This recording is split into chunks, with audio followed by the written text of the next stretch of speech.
dalam hadis disebut iman bertambah dan berkurang itu memang adat sebagai manusia.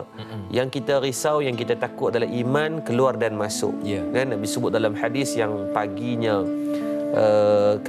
kufur, petangnya menjadi beriman pada Allah, kan? Malamnya kufur pada Allah, paginya baik pula, kan? Jadi inilah yang kita nak letakkan satu kebimbangan agar kita tidak meletakkan amal dan iman ini di atas subjek ataupun tempat keadaan tertentu, kan? Tetapi kita meletakkan bahawasanya sejauh manapun perjalanan kesesatan yang mungkin kita dah buat, sentiasa ada laluan dan jalan untuk kita berpatah balik.